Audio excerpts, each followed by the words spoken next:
Hello வணக்கம். சாந்தி entertainment channel. எல்லாம் எப்படி இருக்கீங்க? நல்லா இருக்கீங்களா? வெயில்லாம் எப்படி இருக்கு?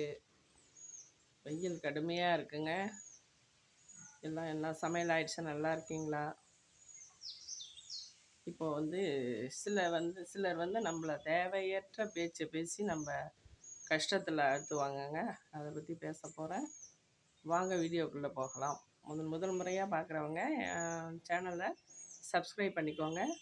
அப்போ தாங்க நான் போடுற வீடியோஸ்லாம் உங்களுக்கு ஒன் பை ஒன்னாக வரும்.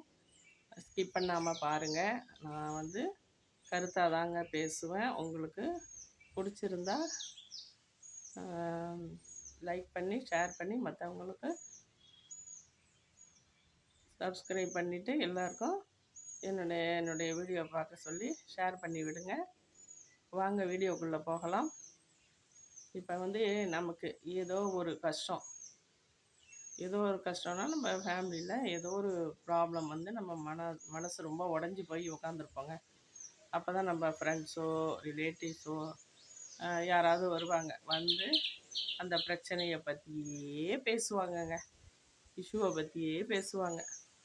நமக்கு அதை மறக்கலாம், அதுலேருந்து வெளியில் வரலாம், வேறு வேலைகளை பார்க்கலாம் அப்படின்னு நம்ம நினைக்கும்போது திரும்ப திரும்ப அதையே கிளறி வருத்தப்படாதீங்க, நடக்கக்கூடாது, என்னமோ தெரியல, உங்களுக்கு திரும்ப திரும்ப இந்த மாதிரி வருது, வேதனையாக இருக்குது, நமக்கு வேதனையாக இருக்கோ இல்லையோ அவங்களுக்கு வேதனையாக இருக்கிற மாதிரி ஆக்டிங் கொடுப்பாங்க. அதாவது நம்மளை ரொம்ப இம்ப்ரெஸ் பண்ணுறாங்களாம். அந்த துயரத்தை சொல்லி சொல்லி நம்ம மறந்துருக்கிற நமக்குள்ளே இன்னும் ஆத்திரம் பொங்கிட்டு அழுக வர மாதிரி ஃபீல் பண்ணுற மாதிரி அவங்க ஃபீல் பண்ணுற மாதிரி நம்மளை ஃபீலிங்கில் அழுத்தி விட்டுருவாங்க. அந்த தேவையற்ற பேச்செல்லாம் நமக்கு தேவையே இல்லை. அதனால் அந்தமாரி வர்றவங்கள்ட்ட நம்ம அசால்ட்டாக தூக்கம் வருது, தலையை வலிக்குது, வேறு பேச்சு பேசுங்கன்னு சொல்லிட வேண்டியதாங்க. ஏன்னா அந்த பார்ட்டி நம்மளை இன்னும் ப்ரெஷர் கொடுக்கறதுக்குன்னே வரும். அடிக்கடி குசலம் விசாரிச்சுக்கிட்டு இன்னும் என்ன நம்ம ஃபேமிலியில் நடந்துகிட்ருக்கு, நடக்க போகுது, இதை 4 பேர்கிட்ட போய் சொல்லி அவங்க சந்தோஷப்படுறது, பின்னாடி பேசுகிறது, இதெல்லாம் சில பேருக்கு நாலேஜாக எடுத்துகிட்டு ஓட்டிகிட்டு இருக்காங்க. அதனால் அந்த மாதிரி உள்ளவங்கள்ட்டெல்லாம் அவாய்ட் பண்ணி இருக்கணுங்க.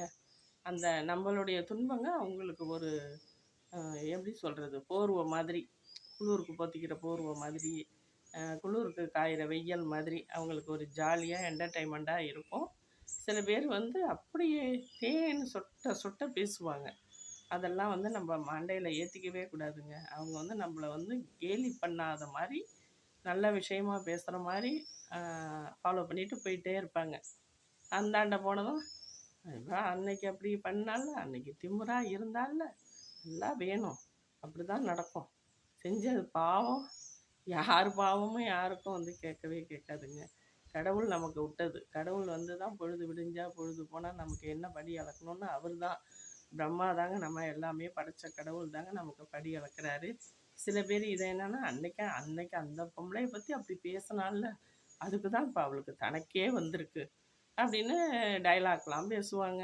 என்னமோ இவங்க உத்தமி மாதிரியும், யாரை பற்றியும் பேசாத மாதிரியும், இவங்க